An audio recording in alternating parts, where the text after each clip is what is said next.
allez vous fouiller. C'est très simple. Cherchez tout sur les vêtements du sacrificateur. Vous allez le voir dans les autres, je ne sais pas trop où. Vous allez le trouver. C'est dans l'Exode où l'on présente comment construire le temple, l'autel, tout, c'est là. Où vous prenez la brochure sur le temple, vous allez le trouver. Oui, ma soeur, tu as trouvé le verset? Oui, 28, Exode 28. Tu peux nous lire ça?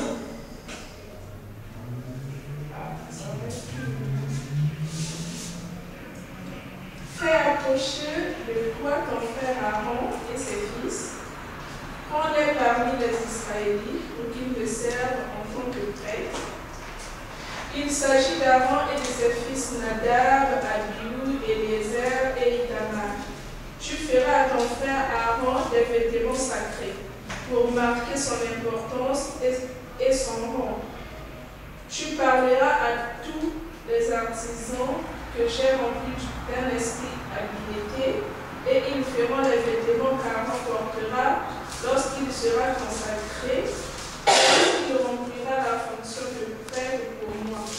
Voici les vêtements qu'ils feront: un pectoral, un éphod, une robe, une tunique brodée, une écharpe et une écharpe.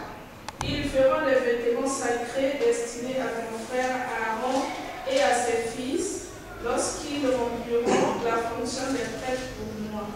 Ils emploieront de l'or, des étoffes teintes en bleu, en pourpre. D'accord, ma soeur. Prends Ésaïe 61, verset 10.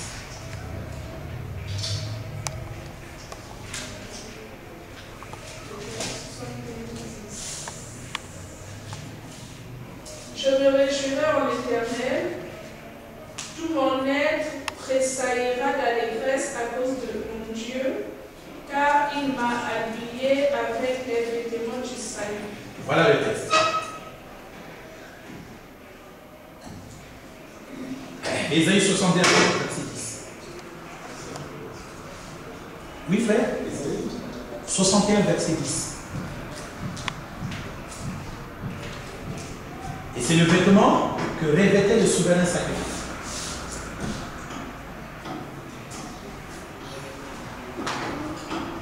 Donc, cette sœur avait de la connaissance. Si elle ne connaissait pas, elle ne pouvait pas agir selon la connaissance. Amen. Bon, mais passons le don de foi. À un autre, la foi par le même esprit. À un autre, le don de guérison. Il y a aussi le don de guérison. Vous voyez, frère, Dieu donne même le don de guérison. Le don de guérison, ça ne se manifeste pas en disant « Seigneur Jésus, je veux que tu guérisses. » Non, le don de guérison, il y a quelqu'un qui est malade. Si tu sais que tu as le Saint-Esprit, tu peux dire « Lève-toi. » Tu peux dire « Bon, mais écoute, ta maladie est finie. » Tu peux dire « Bon, écoute, je te touche pour que tu guérisses. » C'est ça la manifestation du don. Frère, je suis votre frère. Je vis parmi vous. Je prêche depuis longtemps et je sais qui sont les hommes. Brisez les prisons des fausses croyances dans lesquelles vous êtes. Pour que quelqu'un guérisse, on n'est pas obligé de dire bon, nous allons prier pour un tel. Bon, nous allons l'entourer. Allez, vous commencez de chanter. Bon, demandons le pardon des péchés. Bon, demandons le Saint-Esprit et la puissance. Bon, prions pour que la personne guérisse. Tout ce temps que vous écoulez là, pour vous mettre en condition et de dire guéri. Attends, essayez de voir ce que est votre spiritualité. Ça, c'est les pratiques de ceux qui, normalement, ne sont pas en Christ. Et ils le savent. Et ils pensent qu'en faisant beaucoup de rites, ils seront exaucés. Suivez-moi très bien. C'est dans ce sens que Jésus disait aux pharisiens, vous pensez qu'en multipliant les paroles, est-ce que vous suivez? Vous serez exaucés. Ne les ressemblez pas. Est-ce que vous êtes entendu le problème? Le don de guérison, si vous avez la foi, ma soeur, tu as quoi? Oh, je suis souffrant. Bon, guéri. Bon, écoute, on se voit demain au sabbat parce que tu seras guéri. Ça passe. Si vous avez la foi, ça va se réaliser. Mais si dans votre tête, vous avez tout simplement mis l'idée qu'il faut d'abord, bon, soeur, tu vas gagner un grillon. Seigneur Jésus, parlez de guérison. Si dans ta tête, il n'y a que ça, alors la parole qui est sortie pour ta guérison, tu ne vas pas la considérer.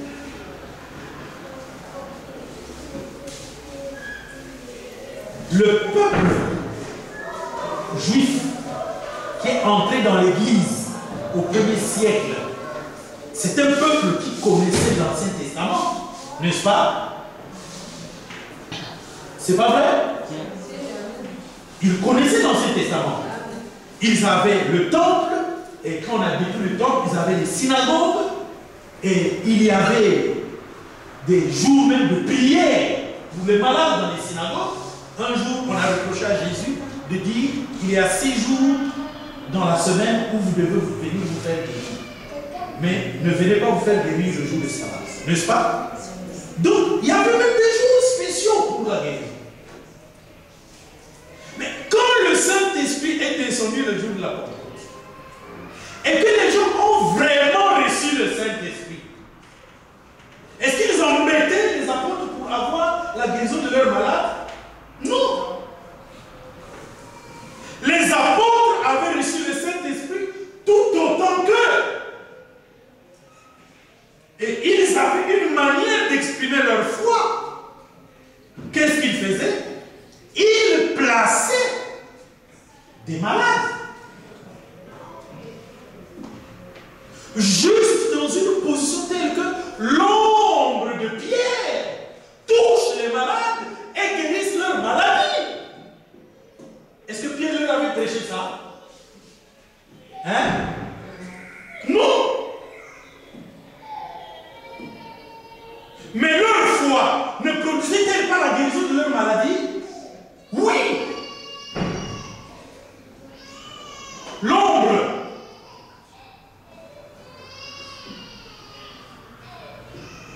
Voilà. C'est pourquoi on dit que le peuple doit avoir la connaissance.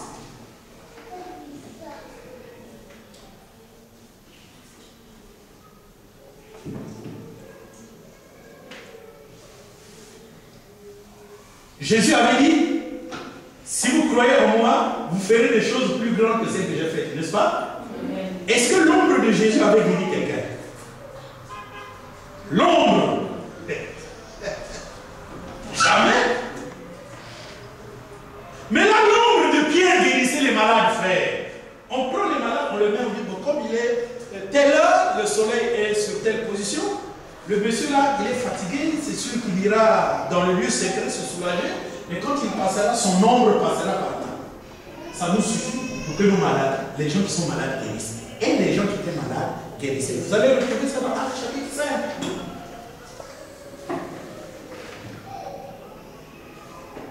Mais pourquoi? Mais parce que Pierre était un apôtre, rempli du Saint-Esprit, il avait le don de guérison.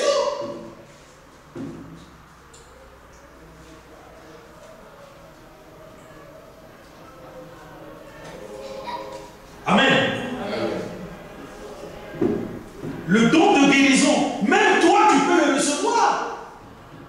Ne tombez pas dans le piège comme on ne parle que des apôtres, qu'il n'y a que les apôtres qui l'ont reçu. Non. Et là on est dans les actes des apôtres où on parle de ce que les apôtres ont fait.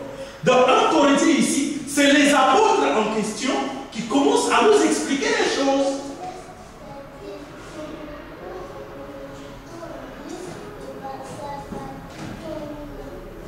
Donc, le don de guérison existe.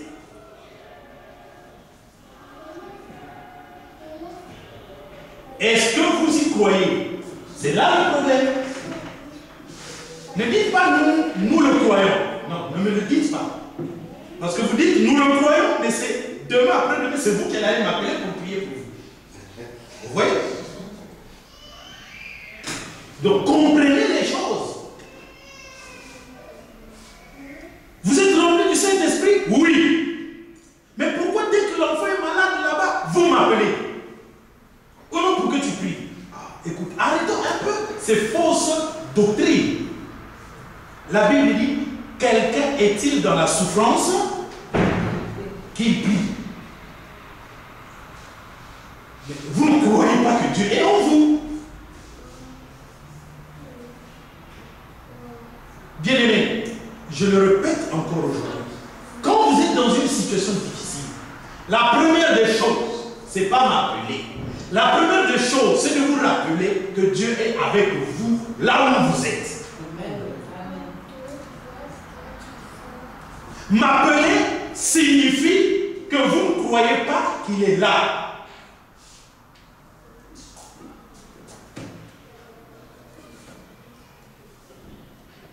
C'est comme les gens qui m'appellent pour que je leur explique les songes. Je ne suis pas un explicateur des songes.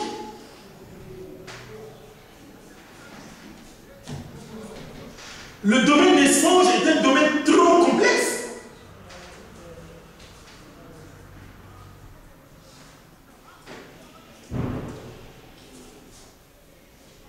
Un jour, on vous présentera je vais faire un enseignement sur le faux Dieu, ou l'autre Jésus, ou l'autre esprit.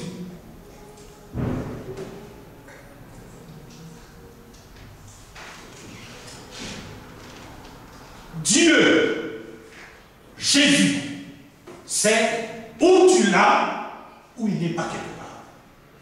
Est-ce que vous comprenez? Où vous l'avez, ou il n'existe pas. Parce que si tu n'as pas Dieu en toi, ça ne sert même pas de croire, non, il est là au ciel. Ça ne sert pas, si tu l'as pas. C'est ceux qui ont Dieu, qui savent que Dieu est assis sur le trône de la grâce. Ils savent qu'est-ce que ça veut dire.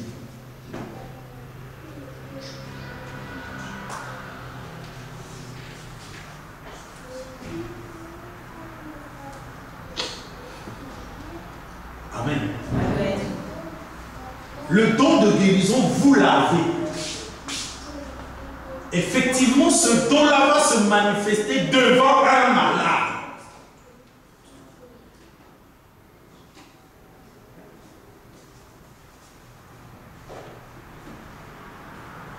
Il doit se manifester si vous voulez que la guérison d'un malade glorifie Dieu.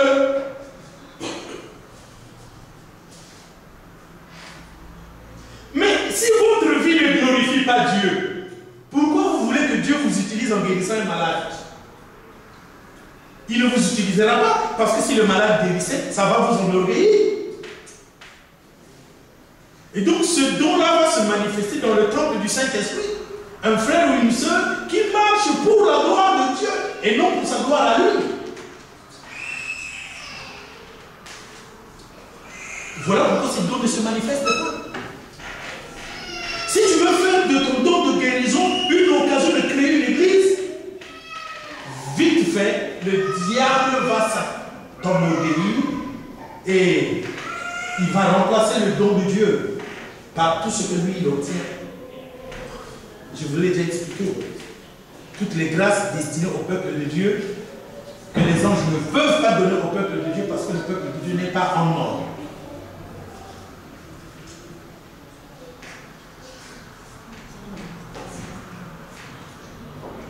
Amen. Amen. Et il y a aussi à un autre le don d'opérer les miracles. Dans les situations difficiles, on veut toujours que Dieu intervienne, n'est-ce pas? Ah, il va intervenir par le don d'opérer le miracle. Quelque chose va se passer.